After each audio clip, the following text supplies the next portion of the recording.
ኢየሱስ ክርስቶስ ጋራ የታረቅነው ከእግዚአብሔር አብ ጋር የታረቅነው ከእግዚአብሔር መንፈስ ቅዱስ ጋር የታረቅነው በሞቱ ከሆነ ምልጃ ማለት ደግሞ መለመን የሚለውን ትርጉም የሚይዝ ከሆነ ስለምን ምክንያት ነው አሁን ክርስቶስ ይማልዳል የምትሉት? ይሄንን አስረዱን እያልን ነው።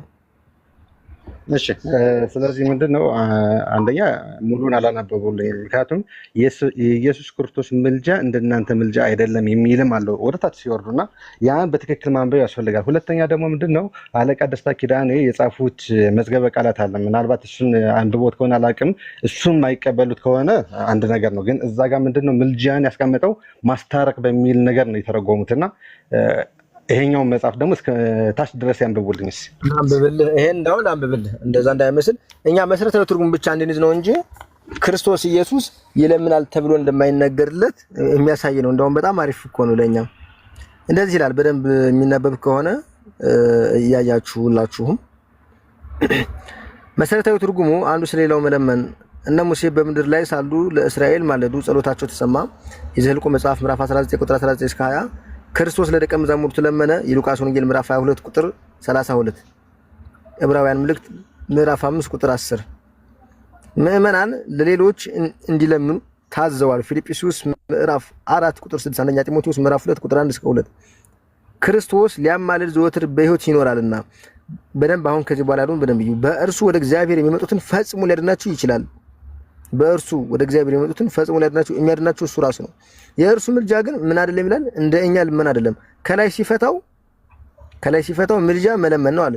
ስለ ኢየሱስ ክርስቶስ ሲናገር ግን ምልጃ ልመና አይደለም አለ።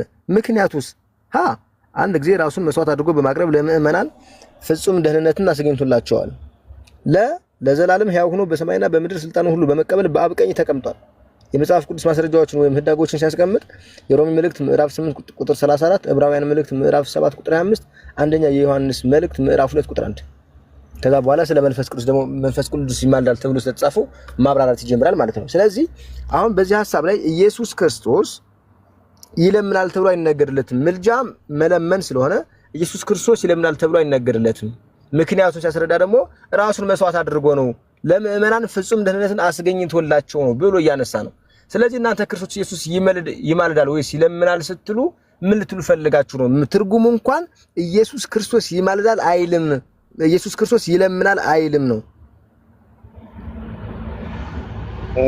አይ በጣም ትክክል ነው። በቃ መጽሐፉንም ሲያነቡት ሰምቻለሁ። እሱ መጽሐፍ እያለ ያለው ግን ምንድነው የኢየሱስ ክርስቶስ ምልጃ እንደኛ አይነት ምልጃ አይደለም። ምክንያቱም ራሱን መስዋዕት አድርጓል። ስለዚህ እኛም እያልን ያለነው ይሄኛውን ምልጃ ነው። ምክንያቱም ኢየሱስ ክርስቶስ ያማልዳል ስንል ከዚህ ተነስተ ነው። አሁንም እያለ ያለው እኮ መጽሐፉ የኢየሱስ ክርስቶስ ምልጃ እንደናንተ አይነት ምልጃ አይደለም። ራሱን ቤዛ አድርጎ ይላል። ስለዚህ ቤዛ ማድረግ ለኛ መሞት የክርስቶስ ደም ከኃጢአት ሁሉ ያነጻል እንደሚለው ሁሉ እዚህ ጋር ምልጃ ማለት ከሱ ጋር የተያያዘ ነገር ነው። ሌላው ደግሞ ምንድነው አባ ቄርሎስ ሲናገሩ ምን ይላል? ራሱ ልመናን የሚሻ መስሎ ከጥንት ጀምሮ ያገኘንን ፍዳ ከኛ ያርቅ ዘንድ አብን ማለደው፣ እንደገና ደግሞ እንዲያስበን ከእርሱም እንዳይለየን ስለ እኛ አብን የማለደው ዘንድ ባህሪያችን ነስቷልና ይላል። ስለዚህ እኛ እያልን ያለነው ይሄን ነው። በቃ ከዚህ የተለየ ነገር ምንም ያልነው ነገር የለም።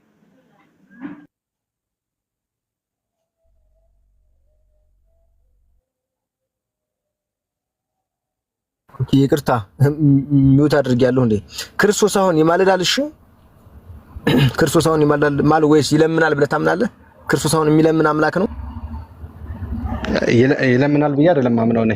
ይማልዳል ነው እንጂ ይለምናል የሱ ምልጃ እንደኛ አይነት የልመና ምልጃ ስላልሆነ ይለምናል አይደል? ኦኬ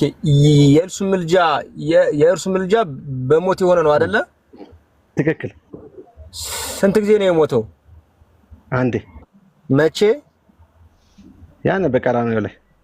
ታዲያ ለምንድን ነው አሁን ይማልዳል የምትሉት? ኦልሬዲ ተከናውኗል አይደለ? አሁን ያ ነገር ተከናውኗል፣ ተፈጽሟል አይደለ? ተፈጸመ ብሏል አይደለም? ስለዚህ አሁን ይማልዳል ለምንድን ነው የምትሉት? አሁን ይለምናል ለምን ትላላችሁ? ትክክል ነው። ያኔ በመስቀል ላይ የዋለልን ደሙ አሁንም ትኩስ ነው። የዓለም ፍጻሜ እስኪመጣ ድረስ አሁንም ዛሬም እያለ ነው። ለምሳሌ ያክል አሁን ለምሳሌ አንድ ቃል አለች እስካወጣ ድረስ ምን ይላል መሰለህ? ሮሚ ቆይ አንዴ እችል አንብባት። ሮሚ 8:34 ላይ በእግዚአብሔር ቀኝ ያለው ስለኛ የሚማልደው ኢየሱስ ክርስቶስ ነው ይላል። ስለዚህ መቼ ስንል እዚህ ጋር ምንድነው የሚያሳይ? ታይሚንጉን ያሳየናል አይደል እንዴ? ስለኛ የሚማልደው ክርስቶስ ነው ይላል። ስለዚህ መቼ ስንል አሁን በእግዚአብሔር ቀኝ ያለው የሚለው ታይሚንጉን ነው የሚነግረን። ስለዚህ አሁንም የማልዳት አልፈጸመም ማለት ነው። ተፈጸመ ያለው ዝም ብሎ ነው፣ የፈጸመው ነገር የለም ማለት ነው። ተፈጽሟል። በዛን ሰዓት ላይ ለነበሩ የክርስቶስ ተከታይ ለነበሩ ለእስራኤሎች ብቻ ሳይሆን ለኛም ለክርስቶስ ለምናምን ሁሉ ምልጃው አሁንም ይሰራል፣ ትኩስ ነው። ስለዚህ ያኔ ስላማለድን ለኛ አይሆንም፣ እኛን አይመለከተንም አንልም። አሁን እኛም እኮ እንደሱ አንልም። ክርስቶስ ኢየሱስ ግን ተፈጸመ ካለ እኛ አልተፈጸመም የምንለው ለምንድን ነው ነው? አይ እንደዛ አላልንም እኮ እኛ። እሺ አሁን ክርስቶስ ተፈጸመ ካለ ክርስቶስ ኢየሱስ ተፈጸመ ያለውን አሁን ኃጢአታችንን በራሱ ካነጻ በኋላ በእግዚአብሔር ቀኝ ተቀመጠ ተብሎ ተጽፎልናል። ስለዚህ ክርስቶስ ኢየሱስ ኃጢአታችንን በራሱ ካነጻ በኋላ በእግዚአብሔር ቀኝ ተቀምጦ ሳለ ቀራንዮ መስቀል ላይም ያደረገውን ነገር ሁሉ ስለ ኃጢአታችን ስለ በደላችን አድርጎ እሱ ሁሉን በስልጣኑ ቃል እየደገፈ ሁሉን በራሱ ካደረገ በኋላ በግርማው ቀኝ ተቀመጠ ብሎ ሳለ በግርማው ቀኝ የተቀመጠው አሁን ሊለምን ነው ወይ? አሁን ክርስቶስ ኢየሱስ ምን እያደረገ ነው? በዚህ ሰዓት ምንድነው የሚያደርገው? በእውነት አሁን ይማልዳል ወይስ የዛሬ 2000 ዓመት ስለ ኃጢአታችን ስለ በደላችን ተላልፎ ሲሰጥ ያፈሰሰው ደም ነው ዛሬ ይቅር የሚለው? እንደሱ እንኳን እንስማማለን። ያፈሰሰው ደም ዛሬም ይቅር ይላል። ያፈሰሰው ደም ዛሬም ይምራል። መሐሪ ደም ነው። ምክንያቱም አስቀድሞም ደሙ የፈሰሰው ለኃጢአት ይቅርታ ስለሆነ የልጁ የኢየሱስ ክርስቶስ ደም ዛሬም ሲምር ነው የሚውለው። በቃ በኃጢአት የደከመችን ነፍስ ይቅር የሚል ደም ነው ዛሬ። ይሄ እውነተኛ ቃል ነው። እውነተኛ የመጽሐፍ ቅዱስ ትምህርት ነው እየተናገርን ያለ ነው። እኛ ኢየሱስ ክርስቶስ ከዛሬ 2000 ዓመት በፊት ደሙን አፍሶ ስጋውን ቆርሶ ይቅር ብሎ ዛሬም በዚህ በስጋው ይቅርታ ዛሬም በዚህ በፈሰሰው ደምና በተቆረሰው ስጋ አማካኝነት ሰዎች ከመጡ ይቅር ይላቸዋል። ይቅር ማለት ብቻ ደግሞ ፈጽሞ ያድናቸዋል። ይሄ እውነት ነው። ነገር ግን የዛሬ 2000 ዓመት የፈጸመው ዛሬም ድረስ የሚምር የሚያድን ከሆነ ዛሬም ይለምናል የምትሉት ለምንድን ነው? ከዚህ በፊትም እኮ ለምኑ አይደለም ያዳነን፣ ሙቶ ነው ያዳነን። ይሄንን አስረዱን እያልን ነው። አይ መጀመሪያም ቤተ ጳውሎስ የተረዳኝ አልመሰለኝም። አሁን ልመና አይደለም፣ አሁን ይለምናል ጎንበስ ቀና እያለ ይጸልያል እያልን አይደለም አሁን ያለ ነው። ግን የኢየሱስ ክርስቶስ ምልጃ እንደኛ አይነት ምልጃ አይደለም ስንል በቤዛነቱ አድኖናል። ያ ቤዛ ደግሞ ለኛ ምልጃ ነው ብለን የምናስበው። ለምሳሌ በዕብራውያን ጻፊዎች ስለ ኢየሱስ ክርስቶስ ሊቀ ካህናት ጽፈዋል። በብሉይ ኪዳን ላይ ስለነበሩ ሊቀ ካህናት ጽፈዋል። ሊቀ ካህናት የሚያደርጉት ምልጃ ምንድነው ስንል የበጉን ደሙ ይዞ ቅድስተ ቅዱሳን ውስጥ ስለ ሕዝቡ ያንን ደም ለእግዚአብሔር ማቅረብ ነው ምልጃቸው እንጂ በእግዚአብሔር ፊት አይጸልዩም፣ አይለምኑም። መታየት ብቻ ነው የነሱ ስራ። የኢየሱስ ክርስቶስ ምንድነው? ሊቀ ካህን ነው፣ ዘላለማዊ ሊቀ ካህን። እነሱ ሞት ይዟቸዋል። ስለዚህ ኢየሱስ ክርስቶስ ሞት የማይዘው ስለሆነ ሊቀ ካህን የዘላለማዊ ሊቀ ካህን ስለሆነ የእኛን ደም ይዞ በቅድስተ ቅዱሳን ይዞ ገባ። የመታየት አገልግሎት የታየልን ክርስቶስ ነው በሚል ነው አሁን ያዘው። ስለዚህ ምንድነው አሁን ስለ ምልጃ ስናወራ እዚህ ጋር ምን ይላል? ሰው በእግዚአብሔር ፊት ተወክሎ መገኘቱ በራሱ ምልጃ ነው። ምክንያቱም ኢየሱስ ክርስቶስ ፍጹም ሰው ፍጹም አምላክ ብለነው አለኝ። ስለዚህ ምልጃ የምንለው አንዱ ፌዝ እሱ ነው እና በዚህ ብታይልኝ ደስ ይለኛል።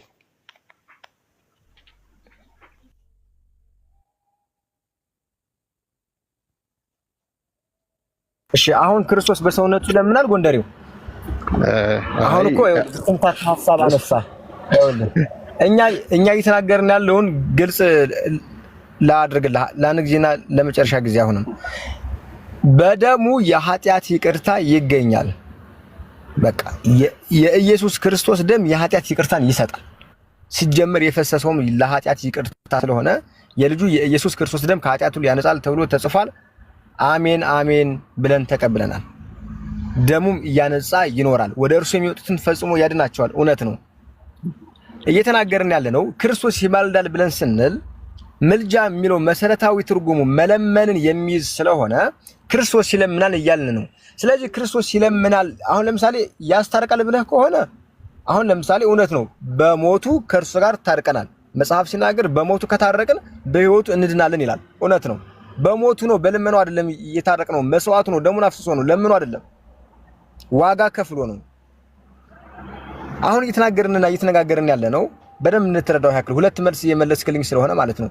አምላካችን መድኃኒታችን ኢየሱስ ክርስቶስ ስላንተና ስለኔ ኃጢአት በቀራንዮ መስቀል ላይ ውሎ ከእግዚአብሔር ጋር አስታርቆናል። እግዚአብሔርም በደላችንም አልቆጠረብንም። በልጁ በኢየሱስ ክርስቶስ ሆነን እንደውም መጽሐፍ ሲናገር እኛ በእርሱ ነን እግዚአብሔር ጽድቅ እንሆን ዘንድ ኃጢአት ያላወቀን እርሱን ስለኛ ኃጢአት አደረገው ይላል። ስለዚህ እኛ በእርሱ ሆነን ደሙን አፍስሶልን ስጋውን ቆርሶልን ከራሱ ጋር አስታረቀን፣ ከባህሪ አባቱ ከእግዚአብሔር ጋር አብ ጋር አስታረቀን፣ ታርቀናል፣ ፍጹም መታረቅን አግኝተናል። ከዚህ በኋላ ይለምንልናል ወይ? የሚለምንልን ከሆነስ ምን ብሎ ነው የሚለምንልን? ይሄን እንድትነግሩን እንፈልጋለን።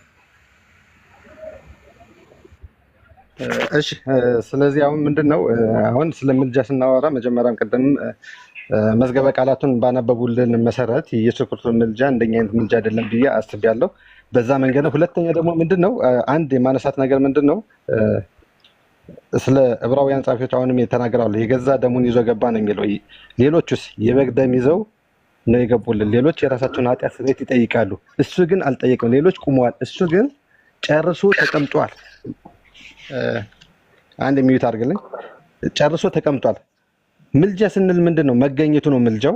ለቤተክርስቲያን ስጦታ መስጠቱ ነው ምልጃው።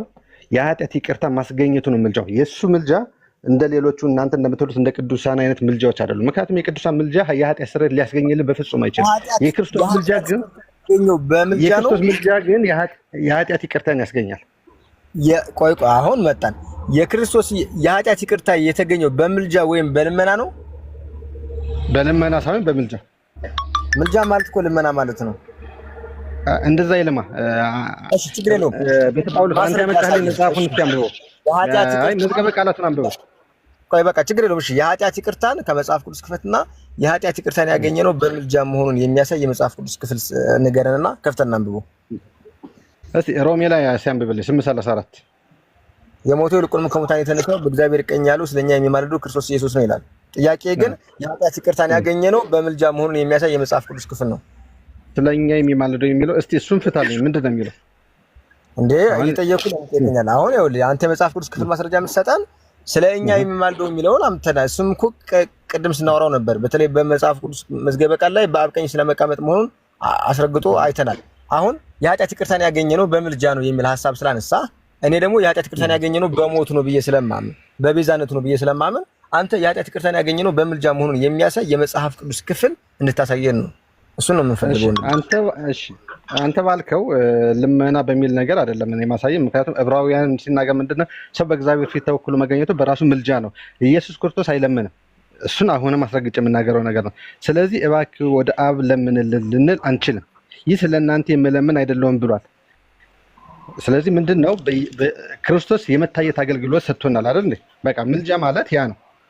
መታየት ማለት ነው ምልጃ ማለት። አዎ የኛ እንደሚዞ በተስተካከለ። እሺ አሁን እየገለጥን እንድናወራ በትልቁም ማድረግ ካስፈለገ እናደርጋለን። መታየት ማለት ምልጃ መሆኑን አሳየን። እሱ እንማረበት እንወቀው። እሺ ዕብራውያን ምዕራፍ 7 ላይ እሺ ሂድስ ምዕራፍ 7 ቁጥር 6 ልሂድ። ቁጥር 12 ይመስለኛል። ጥያቄን ግን በደንብ ያዘው። ምልጃ ማለት መታየት ነው የሚል የመጽሐፍ ቅዱስ ክፍል አሳየና ያለው አሁን ምንድነው? እሺ 7:12 በቃል እንደዛ አታገኝም እኮ ምልጃ ማለት መታየት ነው የሚል ነገር እሱ በምን እንደምታገኘው በትርጓሚ መጽሐፎች ነው የምታገኘው። እንደዛ አይነት ነገር እኮ አሳየን እኮ ነው አሳየን። የትርጓሚ ግን በትልቁ አድርገህና አሳየን። እሺ እንትን አንተ ጋር ካለ የአለቃ ደስታ ኪዳኔ መዝገበ ቃላት ታውጣለህ። እኔ ጋር የለም። እኔ ጋር ያለው ማለት ለኔ ማስረጃ የሚሆነው ነው። ለአንተ ማስረጃ የሚሆነን ማን ተያዝ እንጂ አይ የእናንተ መጽሐፍ ነው። አለቃ ደስታ ኪዳኔ የጻፉት መዝገበ ቃላት የእናንተ መጽሐፍ ስለሆነ ነው እየጠየኩ ያለው። ምክንያቱም ምልጃና የኛ መጽሐፍም ቢሆን ሲጀመር አሁን እኛ ከምናምነው ለኛ መስጠትህ እኔ በራሴ ችግር የለብኝም። መልካም ችግር የለውም። ምክንያቱም ግን አንተ ግን አትቀበለውም። እሱን ችግር የለውም። ማስረጃው ነው ከተገኘ ግን ካለ አሁንም በትልቁ አድርግና ወይ ኮምፒውተር ካለ በኮምፒውተር ከፍተህ ታሳየን ትችላለህ። መልጃ መታየት ከሆነ ማለት ነው። እጄ ላይ የለም እሱ ነገር። ግን ምንድነው ቅድም ያመጣልኝ መዝገበ ቃላት አለ። የእናንተ መዝገበ ቃላት በትክክል እሱ ይገልጸዋል። በቃ ምክንያቱም ማስረጃ ማለት እሱ ነው ራሱን የቻለ። ቅድም ያመጣው መዝገበ ቃልማ እኮ ሮሜ 8:34 ሲፈታልህ ራሱ የፈታው በእግዚአብሔር ቀኝ መቀመጥ ብሎ እኮ ነው የፈታው። በእግዚአብሔር ቀኝ ለምእመናን አለ ፍጹም ደህንነትን ስላስገኘላቸው ለምእመናን ፍጹም ደህንነትን ስላስገኘላቸው ስልጣን በሰማይና ምድር በመቀበል በአብ ቀኝ ተቀምጧል ብሎ ማስረጃ አድርጎ የሚያቀርበው ተቀምጧል ብሎ እንግዲህ እግዚአብሔር ያሳየው። ወንድማችን ማስረጃ አድርጎ የሚያቀርበው ምን እንደሆነ ታውቃለህ? ሮሜ መልእክት ምዕራፍ 7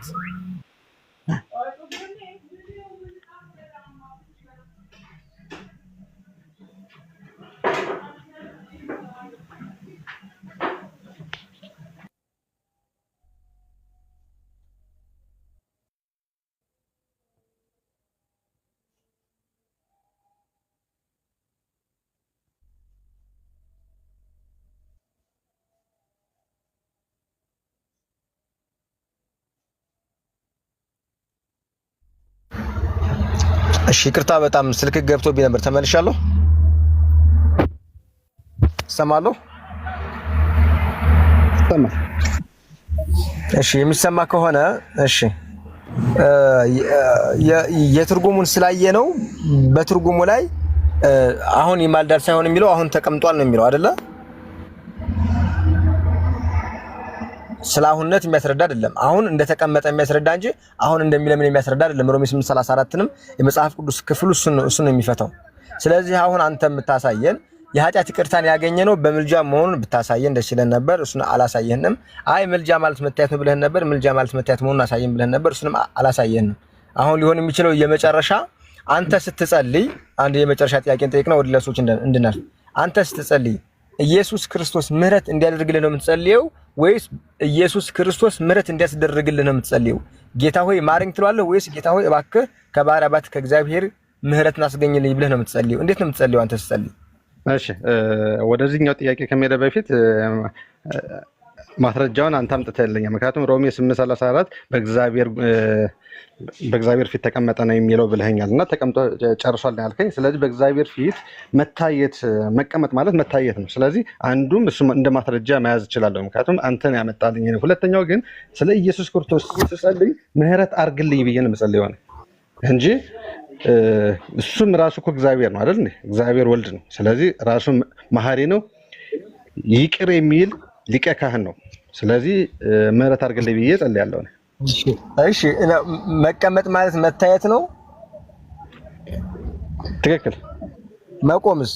እኔ በእግዚአብሔር ፊት የምቆም ነው። መቆምስ? ይኸውልህ ምን ይላል መሰለህ? መቆምስ ግድ የለህም። መቆምስ? አይ እሱን ላብራራለህ፣ መጀመሪያ ላብራራለህ። እሱ እሺ ይኸውልህ አሁን ለምሳሌ ስለ ዕብራውያን ጻፊዎች ሲናገር የበጉን ደም ይዘው ነው የገቡልን ይላል። የራሳቸውን ኃጢአት ስርየት ይጠይቃሉ። እሱ ግን አልጠየቀም፣ ምክንያቱም ኃጢአት የለበትም። እሱ ንጹህ ሰው ነው፣ ንጹህ አምላክ ነው። ሌሎች ቆመዋል፣ እሱ ግን ጨርሶ ተቀምጧል ይላል። እዚህ ጋር የምንረዳው ምንድን ነው? መገኘቱ ነው። ምልጃ ማለት መገኘቱ ነው።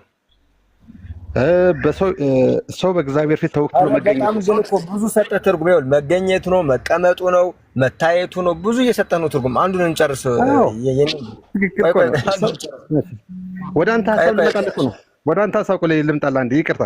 ሰው በእግዚአብሔር ፊት ተወክሎ መገኘቱ ራሱ ምልጃ ነው። ይሄ ምንድን ነው? ቅድም ተቀመጠ ያልከውም ቆመም ተቀመጠም ችግር የለውም። በእግዚአብሔር ፊት መገኘቱ ራሱ ምልጃ ነው። በቃ ሰው በእግዚአብሔር ፊት ተወክሎ መገኘቱ። እሺ ችግር የለውም። እንደዚህ እናድርግ። መቆም መማለድ ሊሆን ይችላል። መቆም በእግዚአብሔር ፊት ተወክሎ መገኘት ማለት መቀመጥ ብቻ ላይሆን ይችላል። ምንድነው? በቃ በእግዚአብሔር ፊት መገኘት ማለት መቀመጥም መቆምም ሁሉም ነገር። መጨረሻ ውይይት ስለሆነ የምናደርገው በጣም ይቅርታ፣ እኔም ስራ ስላለ የመጨረሻ ውይይት ስለሆነ የምናደርገው መቆም የሚለው ሐሳብ በራሱ መቆም መቀመጥም ኦልሬዲ መታየት ነው ብለሃል። መታየት ደግሞ ምልጃ ነው ብለሃል። መልካም እሺ። በእግዚአብሔር ፊት ሲቆም የሆነ አካል አሁን ለምሳሌ ኢየሱስ ክርስቶስ በእግዚአብሔር ፊት ሲቆም ምልጃን ያመለክታል። እንግዲህ አሁን መቆም ያልከው ምንድነው? እኔ በእግዚአብሔር ፊት የሚቆም መልአክ ነኝ የሚለውን የቅዱስ ገብርኤልን ነገር ለማምጣት ነው አሁን ያሰብኩት። አንተ ደግሞ የቅዱስ ገብርኤልን ነገር ላለማንሳት ነው። ቆይ አይደል? አንተ ደግሞ የቅዱስ ገብርኤል ነገር እንዳይነሳ ነው። መቆም መቀመጥ መታየት ከሆነ ሲቀመጥ የሚታይ ሲቆም አይታይም? ይታያል። ስለዚህ መታየት ማለት ምልጃ ነው። መልአኩ ቅዱስ ገብርኤል እንደሚማልድ ታምናለህ? አላምንም። እሱን የቅዱስ ገብርኤል ያማልዳል ብዬ አላምንም። ለምን ነው የማያማልደው? የቆመ የለ እንዴ? መቆም መታየት ከሆነ መታየት ምልጃ ከሆነ ለምንድን ነው ቅዱስ ገብርኤል የማይማልደው? እኛን ሊያማልድ የሚችለው ሰው የሆነው ክርስቶስ ብቻ ነው እንዴ? ሰውን አያማልድም እንዴ? ምክንያቱም ኢየሱስ ክርስቶስ አዳምና ሔዋን በገነት በነበሩበት ሰዓት ላይ ዕፀ በለስን በበሉበት ሰዓት ላይ ኃጢአት በሰሩበት ሰዓት ላይ ከልጅ ልጅ ሰው ለሰው አይማልድም? ይማልዳል። አይ ይኸውልህ ሰው እንዳያማልድ ከሰው ወገን ብቻ ነው። ክርስቶስስ ከሰው ወገንም ከእግዚአብሔር ወገንም ነው። ስለዚህ ከሰውና ከእግዚአብሔር ወገን የሆነ አማላጅ ማለት ነው ክርስቶስ ብቻ ነው፣ ሌላ አይደለም። ምክንያቱም ሰው አይማልድም ማለት ነው። ሰው አይማልድም ማለት ነው። አይማልድም ምክንያቱም ምልጃ ማለት የኃጢአት ስርየት ያስገኛል። ቆይ በጣም አሪፍ። ስለዚህ በመጽሐፍ ቅዱስ በአንደኛ ጢሞቴዎስ ምዕራፍ 2 ቁጥር 1 ላይ እየማለዳችሁ የሚለው ቅዱስ ጳውሎስ ታረቁ ብለን እንለምናለን የሚለውን ምልጃን አቅርቡ ይላል መጽሐፍ ቅዱስ። ይኸውልህ አንብብልክ ስለ አንደኛ ጢሞቴዎስ ምዕራፍ 2 ቁጥር 1 ላይ ምልጃን አቅርቡ ይላል። ትክክል ይላል። ሰው የማይማልድ ከሆነ ለምን ምልጃን አቅርቡ ይላል ቅዱስ ጳውሎስ? አዎ ቅድም እንኳን አምጥተህልኛል። መዝገበ ቃላቱ የኢየሱስ ክርስቶስ ምልጃ እንደናንተ አይነት ምልጃ አይደለም ይላል። የኢየሱስ ክርስቶስ ምልጃ የኃጢአት ይቅርታ የሚያስገኘን ነው። ስለዚህ የኃጢአት ይቅርታ አንድ አይነት ምልጃ አይደለም። ቆይ ምልጃው አንድ አይነት አይሁን፣ ግን ይማልዳል አይማልድም ነው ሰው። ምልጃው አንድ አይነት አይሁን፣ ነገር ግን ሰው ይማልዳል ወይስ አይማልድም? ይለምናል። ለሰው ምልጃ ማለት ልመና ነው። እሺ ተውኩት በቃ ማንበው። ኦኬ መቆም መታየት ከሆነ መታየት ደግሞ መማለድ ከሆነ ቅዱስ ገብርኤል ለምንድን ነው የማይማልደው? አይ እንደዛ የሚል እስቲ ያሳይ። ቅዱስ ገብርኤል አማላጅ ነው የሚል ነገር ካለ መጽሐፍ ቅዱስ ያሳይ። አንተ ራስህ ባልከው ክርስቶስ ኢየሱስ ተቀመጠ አልክ። መልካም እሰየው ተቀመጠ። መቀመጥ ደግሞ መታየት ነው አልከኝ። መቆም ስልህ መቆምም መታየት ነው። ኦኬ መቆም መታየት ከሆነ መታየትን ደግሞ ምልጃ ብለህ ስለፈታኸው መልአኩ ቅዱስ ገብርኤል እኔ በእግዚአብሔር ፊት የምቆመው መልአክ ነኝ ብሏል። ለምንድን ነው የማይማልደው ነው? የሚታይ ከሆነ ነው አይታይ። ገብርኤል ሲቆም አይታይም።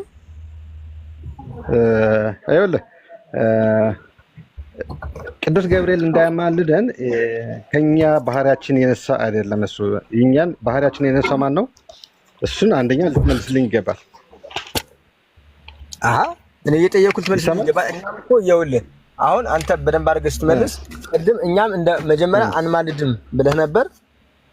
አንማልድም ብለህ ነበር። ከዛ መጽሐፍ ቅዱስ ልከፍትልህ ስል ኦኬ ያው እንደ ኢየሱስ ክርስቶስ አይደለም እንጂ እንማልዳለን አልክ፣ ወይም ደግሞ እንለምናለን አልክ። ኦኬ መልካም።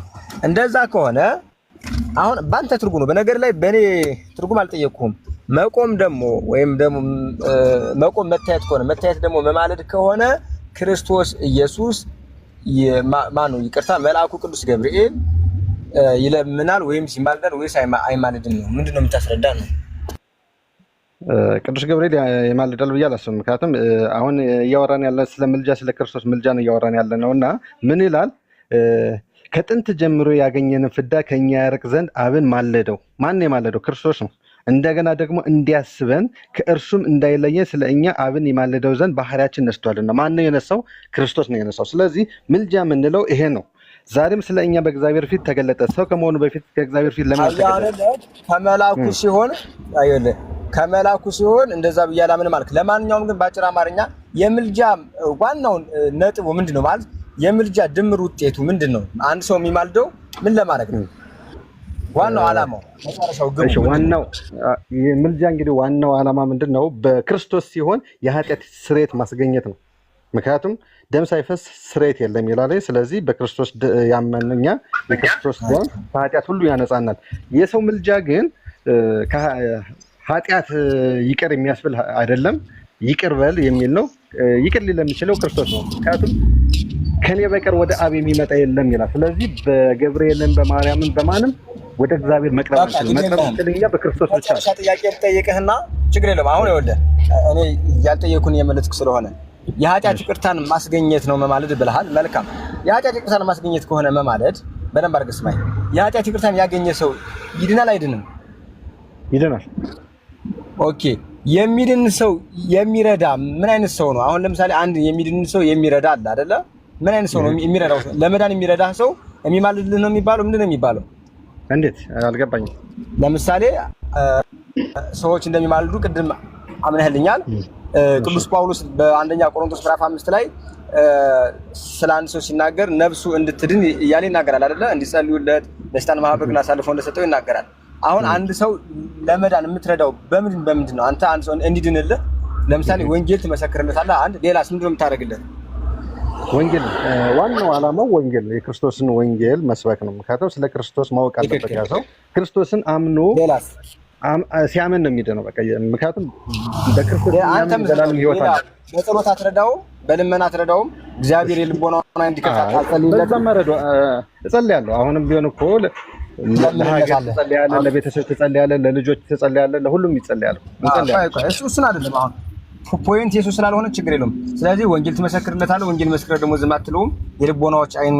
የልቦና አይኖቹ እንዲበሩ ልመናን ታቀርብለታለህ። ይህ ማለት እየረዳህ ሆኖ ማለት ነው። በጸሎትህም ቅዱስ ጳውሎስ እንኳን ታላቅ ሐዋርያ ሆኖ አፌን እንዲከፍት ለምን ብሎ ጸልዮአል በኤፌሶን መልእክት ምዕራፍ 3 ላይ። መልካም አሁን በዚሁ በተስማማንበት እንሄድና በደንብ አድርገህ ስማኝ። ቅዱሳን መላእክት ሰዎች እንዲድኑ እንደሚረዱ ታውቃለህ? ሰዎች ለመዳን እንደሚረዷቸው ታውቃለህ? ለመዳን እንደሚረዷቸው አውቃለሁ። ግን የኃጢአት ስርየት የሚያስገኝ በምንድን ነው የሚረዷቸው? ከነፍስ ሳይሆን ከስጋ ነው። ከስጋ ነው የሚረዷቸው?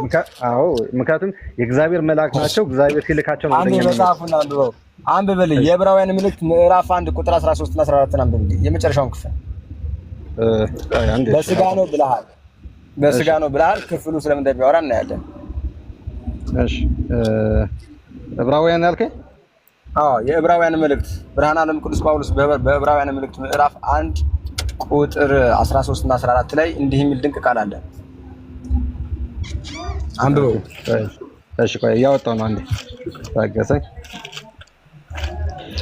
እሺ ወደ ዕብራውያን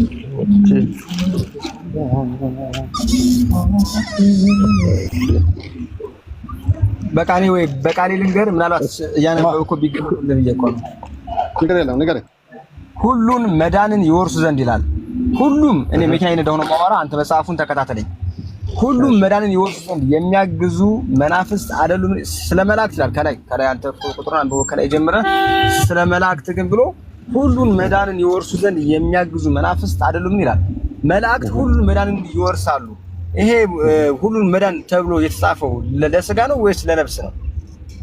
አይ ይሄ ነፍስ አይደለም እኮ። ለምንድን ነው ይሄ ነፍስ ሳይሆን ሁሉ መዳንን? እስቲ ከላይ ጀምሬ ላንብበው። ምዕራፍ ስንት ነው? ምዕራፍ ንገረኝ። ምዕራፍ 1 ሁሉም ታዲያ የስጋ ታማሚ ነው እንዴ? ሁሉም የነፍስ ታማሚ ሁሉ የነፍስ። እሺ ምዕራፍ 1 ቁጥር ስንት? ቁጥር 12 ጀምረህ አንብበው። እሺ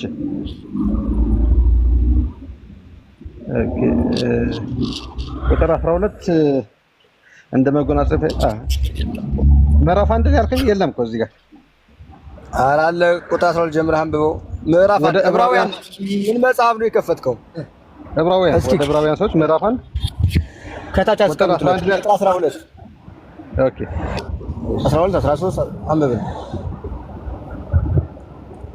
እሺ አይ ከ11 ጀምሬ ባነባው ጌታ ሆይ አንተ ከጥንት ምድርን መሰረት ሰማዮች የእጆች ስራ ናቸውና እነርሱም ይጠፋሉ፣ አንተ ግን ጸንተህ ትኖራለህ።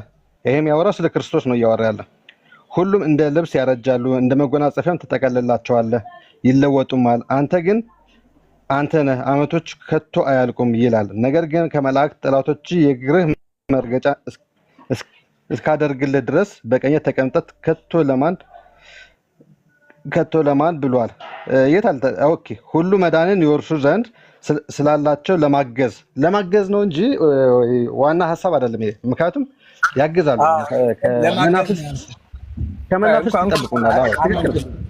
እሺ ሁሉን መዳንን ይወርሱ ዘንድ ለማገዝ የሚላኩ መናፍስት ሁሉም ለስጋን የተጠቀሰው ይህ ቃል ወይስ ለነፍስ ነው? መጀመሪያ ይሄንን እንተማመን። ስለ ዘላለም ሕይወት ነው ወይስ እንደው ለስጋ ፈውስ? ሁሉም በዓለም ያለው እንደው የካንሰር ታማሚ ስለሆነ ያን ለመፈወስ ነው? አይ ለማገዝ ነው የሚለው እዚህ ጋር። ለማገዝ አጋዦች ናቸው። የዘላለም ሕይወትን የሚያግዙ ናቸው አይደለ? የዘላለም ሕይወትን እንዲያገኙ የሚያግዙ አይደለ? ስለ ክርስቶስ ነው ከላይ የሚያወራው። ትክክል ነህ። እኔ እኮ እሱን አልተቃወምኩም። ነገር ግን ቅዱሳን መላእክት ደግሞ ቅዱስ ጳውሎስ ምን አላቸው በዚህ ክፍል? የዘላለም ሕይወትን እንዲያገኙ የሚያግዙ ናቸው። የሚሰጡ ናቸው አላለም? ያግዛሉ። የዘላለም ሕይወት አይሰጡም። መልካም በደንብ። ስለዚህ ቅዱሳን መላእክት ማለት ሰዎች የዘላለም ሕይወትን እንዲያገኙ የሚያግዙ ናቸው። ስለዚህ በምንድን ነው የሚያግዙ? ለምሳሌ በዚህ ያግዟቸዋል ብለኝ የዘላለም ሕይወት እንዲያገኙ በምን ያግዛሉ? እንግዲህ ይኸውልህ ይሄን ለማገዝ ደግሞ እግዚአብሔር ሲልካቸው ብቻ ነው ወደኛ ሊመጡ የሚችሉ እንጂ እግዚአብሔር ካላካቸው ሊመጡ አይችሉም። እኔ ማን ይልካቸዋል አይደለም፣ ትክክል ነህ። ማን ይልካቸዋል ሳይሆን የኔ ጥያቄ በምንድን ነው የሚያግዙ ነው? እውነት ነው። እግዚአብሔር ካላከው ማን ይመጣል? ሞትም እኛ ክርስቲያኖች ከእግዚአብሔር ሲሆን ነው። ምናልባት ሌባው ሊሰርቅ ሊያጠፋ ሊመጣ ይችላል። በክርስትና ምክንያት እንሞታለን እንጂ የፀጉራችን ዘለላ እንኳን ያለ እግዚአብሔር ፍቃድ ምንም አትሆንም። የኔ ጥያቄ ማን ሲልካቸው ይመጣሉ ሳይሆን በደንብ አድርገህ ስማኝ። ምን በማድረግ ያግዙናል? የሚያግዙን በምንድን ነው? ይሄንን ነው እባክህ። ዋናው ምንድነው? ውጊያ አለ። ክርስትና ሲባል ውጊያ አለ። ያ ደግሞ ምንድነው?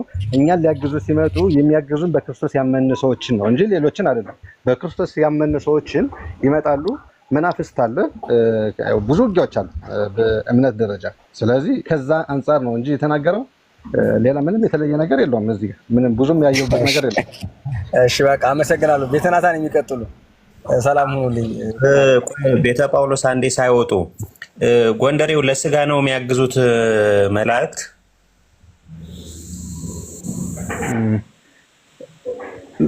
ለስጋም ለነፍስም ሊያግዙ ይችላሉ፣ ግን የኃጢአት ስርየትን ያስገኛሉ አይልም።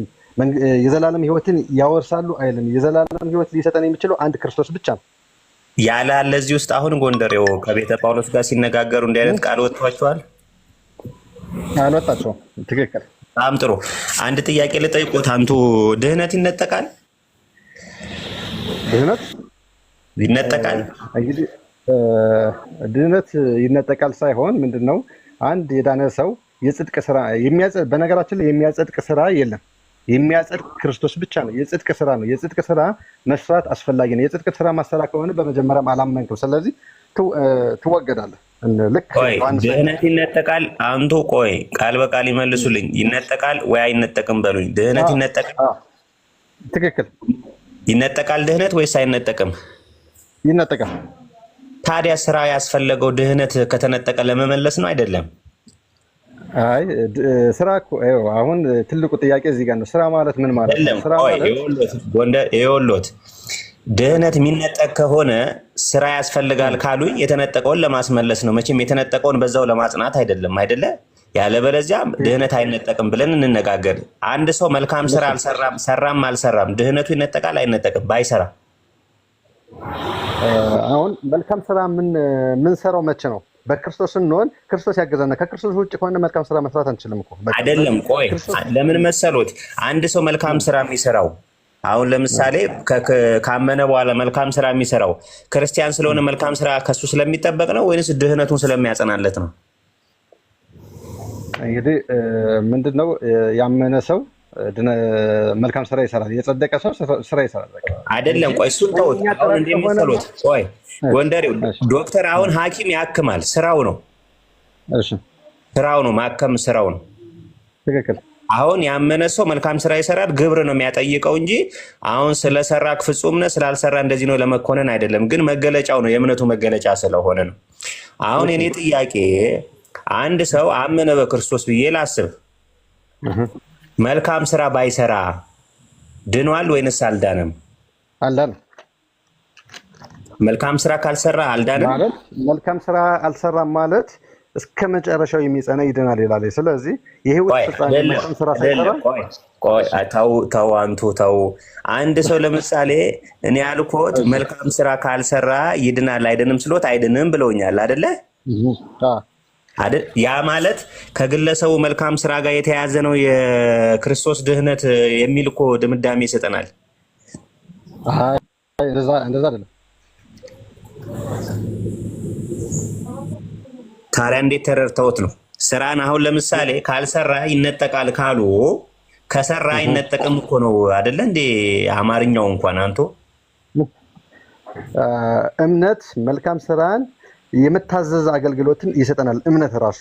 ስለዚህ እሱ አይደለም ያልተግባባ ነው። ምን መሰሎት አሁን አንድ መስሪያ ቤት ላይ ለምሳሌ እርስዎ የአንድ ተቋም ማኔጅመንት አካል የበላይ ጠባቂ ቢሆኑ እቅድ ይኖራል አይደለ? ትክክል። አሁን ለምሳሌ እቅድ የሚባለውና የአንድ ሰው ኃላፊነት አንድ ነው እንዴ? አሁን ለምሳሌ አንድ ሐኪም በተሰጠበት ማከም ስራው ነው አይደለ? እቅድ ነው ስራው ነው? ማከም ስራውን እቅድ የሚባለው ምንድን ነው? ተጨማሪ ከስራ ውጪ ሌላ ነገሮችን አስተዋጽኦ አድርጎ የተሻለ ስራ መፈጸም አይደለም? ትክክል። በጣም ጥሩ። ስለዚህ አንድ ያመነ ሰው መልካም ስራ ሲሰራ አሁን በነገርኩት ምሳሌ እቅድ ነው ወይንስ ኃላፊነቱ ነው? ስራው ነው? መልካም ስራ ሲሰራ አይ እቅድ አይደለም ይሄ እኮ። በጣም ጥሩ። ስለዚህ ስራው ከሆነ አንድ ሐኪም ማከም ስራው እንደሆነ ሁሉ አንድ የዳነ ሰው መስራት ደግሞ ግዴታው ነው ማለት ነው። ልክ ነው። በጣም ጥሩ። ስለዚህ እምነት የሚጸናው መስራትም አብሮ ሲጨመርበት ነው። ትክክል። በጣም ጥሩ። ስለዚህ እምነት ሲደመር ስራ የሰው ልጅን ድህነት ፍጹም ያደርጋል። ልክ ነው። ግን እዚህ ጋር እምነት ሲደመር አይደለም። አንተ ጨርሻለሁ እኔ። እሺ አንተ ጎንደሬው እኮ በዚህ እኮ አሪፍ ነው። ጎንደሬው አታውቅም በነገር ድህነት ላይ ከዚህ በፊት ተወያይተናል። አሪፍ መረዳት ነው ያለው። ሰው ካልሰራ አምኖ በኃጢአት የተንዘላዘለ ይድናል ብሎ አያምንም። ያመነ ሰው ይልቅን በመልካም ስራ መስራት አለበት ብሎ ነው የሚያምነው። አሪፍ። ለማንኛውም ጥሩ ውይይት ነው የተደረጋለው። መስፍን ግን አለ ድምጽ ካላሰማ ፈልጎት ነበር። አንዴ ይዘዋል። ቤተ ጳውሎስም እርሶም ስላሉ ጎንደሬው መጽሐፍ ይዘዋል እንዴ? እንጂ አለው። እስቲ ሐዋርያት ሥራ ይግቡልኝ። ከዛ በፊት ግን ማለት ነው አምልኮ ለማን ነው የሚፈጸመው? አንቱ አምልኮ ለእግዚአብሔር ነው። ለእግዚአብሔርና ለእግዚአብሔር ብቻ። ያው እንግዲህ ብቻ የሚለውን አምጣ ለማለት ከሆነ ላመጣው አልችልም። እሱ ግን ለእግዚአብሔር ነው። አይ ትክክል ነው። ብቻን ብንልም ልክ ነው እንጂ አምልኮ ለእግዚአብሔር ብቻ ነው እንጂ ምንም ጥያቄ የለውም እኮ። ለምሳሌ እኔ ቤተ ናታኔም ለምሳሌ የማመልከው ቅዱስ ገብርኤል መልአክ አጠገቤ ቆመ ብል ትክክል ነኝ አይደለሁ? ምን የማመልከው የእግዚአብሔር መልአክ ቅዱስ ገብርኤል አጠገቤ ቆሞ ነበር ብል አሁን እኔ ልክ ነኝ አይደለሁም? ልክ ነህ። መልአክ ይመለካል እንዴ? አይ የማመልከው እግዚአብሔር መልአክ ነው። የእግዚአብሔር መልአክ አይመለክም። እሱ ትክክል አይደለም። ስህተት ነኝ። ስለዚህ እኔ ምን ልባል እችላለሁ? መልአክ አምላክ አይደል? ትክክል። እሺ መጽሐፍ ቅዱስ ሐዋርያት ሥራ ላይ ይሄዱልኝ። እሺ ምዕራፍ 27ን ያወጡልኝ አንቱ። እሺ ምዕራፍ 27 ቁጥር 23 ይሄዱልኝና ጮክ ብሎ ያንብቡልኝ አንቱ። እሺ እየደረስኩ ነው። ስለማከብሮት ነው የቆየሁት እንጂ ትንሽ አስቸኳይ ጉዳይ አለችኝ። እቺን ብቻ ተነጋግረን እወጣለሁ። በቃ እሺ እቺ የመጨረሻ እናድርጋት። እኔም ስራ ስላለኝ ቁጥር 23 ከፍ ብሎ ጮክ ብሎ አድምጡ። ሁላችሁም ከላይም ከታችም ገስት ላይም ያላችሁ እንግዶች ጮክ ብሎ አንብቡልን። እሺ የእርሱ የምሆንና ደግሞ የማመልከው የእግዚአብሔር መልአክ በዚህ ሌሊት በአጠገቤ ቆሞ ነበርና እርሱም ይበቃል 23 ይበቃል። አንቱ ድገሙት አንዴ። እሺ ድገሙት። የእርሱ የመሆንና ደግሞ የማመልከው የእግዚአብሔር መልአክ በዚህ ሌሊት በአጠገቤ ቆሞ ነበርና። በጣም ጥሩ። ቅዱስ ጳውሎስ ነው የተናገረው። ቅዱስ ጳውሎስ መልአክ አምላኪ ነው አይደለም? ታዲያ እኔን መልአክ አምላኪ ብሎኝ ቅዱስ ጳውሎስን ለምንድን ነው አይደለም ያሉት? የማመልከው የእግዚአብሔር ነው የሚለውና ስለዚህ እግዚአብሔርን የማመልከው የእግዚአብሔር መልአክ ነው የሚለው አንቱ አራይተው እንደዛ ነው ትርጉሙ። እንደዛ ተው አንቱ የማመልከው የእግዚአብሔር መልአክ ነው የሚለው እኔን መልአክ አምላኪ ያሉኝ፣ ቅዱስ ጳውሎስን ደግሞ አይደለም አሉ። እኔና ቅዱስ ጳውሎስ እኮ አባቴ ነው፣ የቀደመ አባቴ ነው፣ ራሱ ከእግዚአብሔር ጋር የተነጋገረ ነው። እኔ ደግሞ አሁን በዚህ ዘመን ያለው ክርስቲያን ነኝ። እኔን መልአክ አምላኪ ካሉ ቅዱስ ጳውሎስን ለምንድን ነው አይደለም የሚሉት? እዚህ ጋር እኮ እግዚአብሔርን ነው እሱ እያለ ያለው። እኔ መጀመሪያ ላይ ነው ብያስኩት ለዛ ነው። ቤተ ጳውሎስ አንብቡት። ቆይ ጎንደሬው ሌላ ሰው ደግሞ እናጽናበት። አንብቡት እስቲ 27 23ን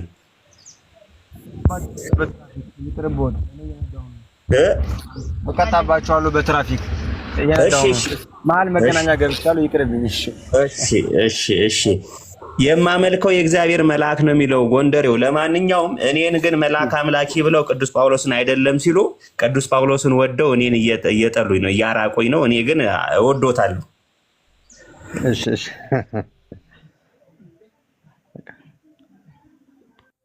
ቸር ዋሉልኝ በሉ፣ አይጥፉ አንቱ። እሺ ሰላም ዋሉ። እኔም ስራ ልገባ ስለሆነ ነው። በቃ አለ መስፍን ወንድማችን አለ አለው ነው። በቃ ለኔና ለቤተሰብ ለእኔና ለቤተ ናታን እኮ እኔም ቤተ ናታንም በቃ በደንብ አንተ ቤት አንተ ዝም ማለት እኛ እያለን አንተ አላወራ ማለት ይገርም ነው። መምህር ቤተ ናታንም ቃሉት ያሰማልን፣ እግዚአብሔር ጠብቅልን። አለሳልሰው አድርገው እግዚአብሔርን ቃል የሚናገሩ በጣም ትሁት መምህራን ናቸውና ዜና ክብርን እግዚአብሔር ጠብቅልን። ቤተክርስቲያንን የቤተክርስቲያን ልጆች የምታገለግሉበትን እድሜ ይስጥልን። መምህር ቤተ ናታንም በእውነ ስለናንተ በጣም ደስ ይለናል። እግዚአብሔር ይመስገን። መስፍኔ ወንድሜ እግዚአብሔር አክብርልን። እድል በጣም ሰፊ ጊዜ ሰጥተን እና ተወያይተናል። እግዚአብሔር እኔም እያዳመጥኳችሁ ነበረ። ቃለ ሕይወት ያሰማልን መምህር ጳውልዬም ቃለ ሕይወት ያሰማልን። ጎንደሬው መስፍኔ ግን እንደዚህ ተረጋግቶ የሚወያይ ፕሮቴስታንት አለ እንዴ? እኔ ተገርሜያለሁ። እኔ ጎንደሬው በጣም ወደው እግዚአብሔርን ይሄንን ማድነቅ አለብን። ሌሎች ይልመዱ እንደዚህ። አይ ጎንደሬው ነኝ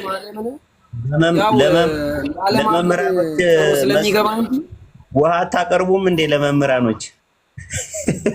እውነት ነው መቅረብ አለበት። እነዚህ አሁን ፓይለት ናቸው። ቤተ ጳውሎስ አሁን ፓይለት ናቸው። እሳቸው አሁን ፓይለት ናቸው። ያስፈልጋቸዋል ቢያንስ። እውነት ነው። ኧረ ተው። እሺ በቃ ሌላ ማስገቡና እንግዲህ እንደዚህ ያላችሁ እንግዲህ አንደኛው ይሄ ክርክር ምናምን ሰዎች ሊጠሉ ይችላሉና እኔ ሰሞኑን ስናገር ነበር። ሐዋርያቱ በሙሉ አንዱ አገልግሎታቸው ይሄ ነበር።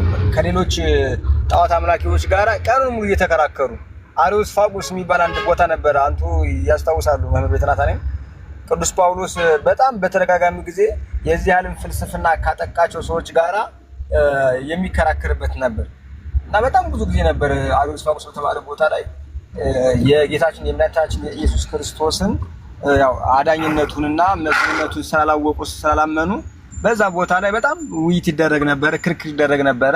በዛም ደግሞ ብዙዎች እየተማረኩ እለት ወደ ቅዱስ ቤተክርስቲያን የሚጨመሩት ብዙዎች ነበሩ፣ በጣም ብዙዎች ነበሩና ዛሬም ይሄን የቲክቶክ ፕላትፎርም ዘመን አመጣልን። ይሄንን ለእግዚአብሔር መዋጀት እንግዲህ እንኳን ክርስቲያን ቀኖች ክፉዎች ናቸውና ዘመኑን ዋጁ ተብሏል። ዘመን የሚያመጣው ነገር በሙሉ ለእግዚአብሔር እየዋጀን ሰዎች ወደ እውነተኛይቱ ሃይማኖት አባቶች ወዳሉባት ሐዋርያት ነቢያት ወደ ሰበኩባት የክርስቶስ ኢየሱስ ደም መሰረት ወደ ሆናት ወደ ቅዱስ ቤተክርስቲያን እንዲመጡ ይሄንን የቲክቶክ ፕላትፎርም እየተጠመቅን ከኛ የተሻሉት ታላላቅ መምህራን ወንድሞች አባቶች በአውደ ምህረቱ እንደኔ አይነት ደካማው ደግሞ በዚህ በቲክቶኩ የቅዱስ ቤተክርስቲያን ክብር ለመጠበቅ ማትለውን አለች ብሎ የሚናገሩትን በተለይ የለም የት ቦታ አምጣ ያን ለመሞገት እግዚአብሔር ደግሞ ይሄንን እድል ስለሰጠን እግዚአብሔር እናመሰግናለን። በጣም ሌሎች ሰዎች የሚወያዩ ካሉ አሁንም እያስገባችሁ ያሰለች ይችላል ሊያደክም ይችላል ምናምን እና በተለይ እንኳን ተናጋሪው ተከራካሪው አንዳንድ ጊዜ ሰሚውም ሊሰለች ይችላል።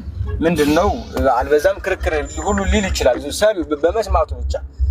ግን ውጤቱን እንደምታውቁት እኛንን የምናውቀው ውጤት አለው። በጣም ብዙ ሰዎች ደግሞ ወደ ቅዱስ ቤተክርስቲያን እየተጨመሩ እንደሆነ ለእናንተ መቼም መናገር አይሆንብኝም እና አንዳንድ ጊዜ ክርክር ሲሆን የሚያሰለች ሊመስል ይችላል፣ የሚያደክም ሊመስል ይችላል። የኋላ ግን ውጤት አለው። ውጤቱ እንኳን ሰዎች በመዳን ባይመጡ የእግዚአብሔር ቃል ግን እንደተነገረላቸው በራሳቸው ላይ ምስክር ይሆናሉ። አልሰማንም ሊሉ አይችሉም። የእግዚአብሔር ቃል ተነግሮላቸዋል እና በጣም ጥሩ ድል ስለሆነ ይሄንን ጥሩ ድል እንዳትሰለቹ፣ እንዳትደክሙ፣ በርቱ ለማለት ነው። ሌሎች ሰዎች ካሉ እኔም መውረድ እችላለሁ። ስራ ላይም ስለሆንኩኝ አሁን ማንቀሳቀስ ጀምሬያለሁ መኪና። እናንተ ወንድሞች እህቶች ያላችሁ እናንተ ቀጥሉ። እግዚአብሔር ያክብርልኝ፣ እግዚአብሔር ይጠብቅልኝ።